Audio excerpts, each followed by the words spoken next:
Hey everyone, welcome back to BDG Reviews. It's another episode of the 31 Days of Horror. What I've got for you tonight's an interesting little flick. This was a Horror Pack Limited Edition. I'm sure there's some other way to get it or see it, but I don't know what it is. That is Woman in the Chair. Damn, that's hard to see. Sorry about that. Let's just, yeah, screw it. Woman in the Chair. Basic plot of this movie, it's kind of neat. You have a guy who's living in Japan. He goes around to like all these like so-called like haunted locations or whatever and looks at stuff. He's a YouTuber, essentially. This woman who watches his videos, she's like, I guess like a mega fan of his, I guess. Um, Her boyfriend has like this boyfriend slash. I don't think it's ever said whether they're married or like or fiance or whatever, but she has some connection to this guy, and she essentially says, you know, he's having this meeting for like all these like big shots like to invest in companies and everything. She says, you should like invite this guy, and what he's found, he has like this video, and he's found this house, and in this house there's a ghost. It's a woman just sat in a chair, and you know people are like, it's kind of like creepy footage, whatever. Eventually he ends up taking, you know, this girl and her like boyfriend slash fiance or whatever to the place. They end up seeing this ghost, and it's like, this is like a repeatable phenomena. It's like, you go here, you see this ghost. Let's like charge people for this.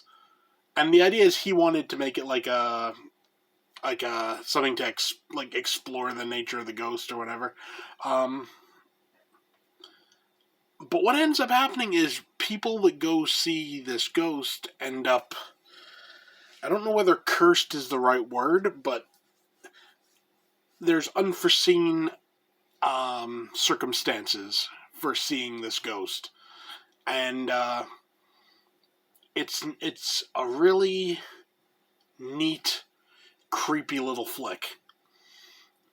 My one gripe with this movie is it feels like, this is kind of weird, it feels like almost like they were doing all this good stuff, and then right at the end they like ran out of money and just had to throw together an ending. The ending feels very rushed. I don't know if that was the case when it was made, but it definitely, at least to me, it definitely feels that way. This movie does a lot of stuff right. It gets the atmosphere just perfect. Like, the entire movie is pretty much just atmosphere, because you don't really see this ghost doing anything. It's just kind of sat there. But what's kind of neat is it changes. It starts off looking just like a woman, and bit by bit it keeps getting a bit more off and a bit more off. Eventually it has like these like big jagged teeth and everything. And he brings, the main guy in the thing brings up a really interesting point, and it's something I would like to see addressed more in more movies. The point he brings up is, maybe what we think of as like ghosts and demons or everything, we all have like the stereotypical image. Maybe there's a reason that we have that image. Maybe it's like, like a long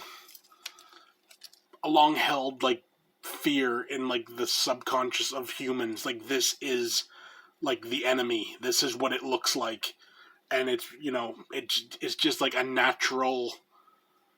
Like, our natural reaction is to assume that's what they look like, because that's what they actually look like. It's a neat little concept, and I wish more people would do stuff with it.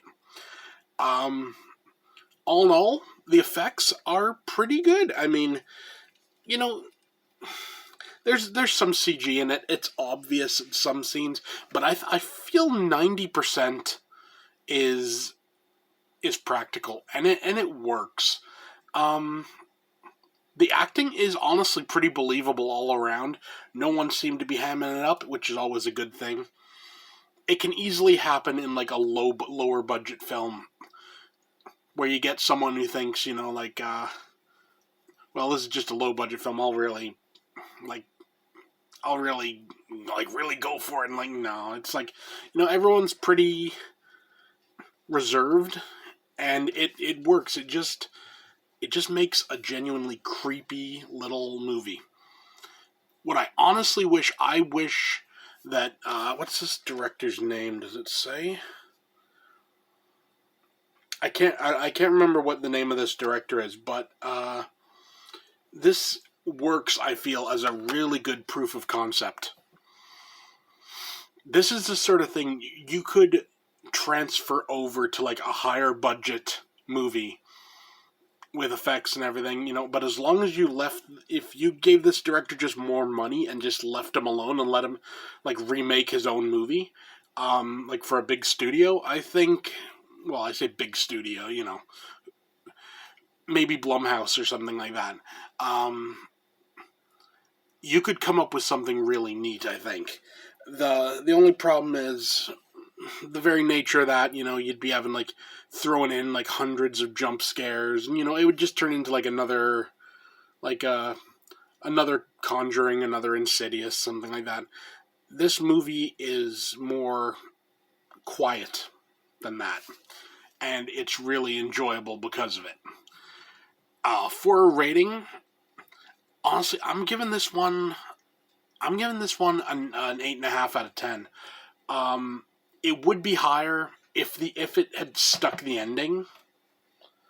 But like I said, it felt to me like they just kind of ran out of money and was like, we got to end this. There we go. I don't know. Like I said, I don't know if that's the case. If it was, I'm glad I picked it up. If not, I don't know. It's just I didn't dig the ending. It felt too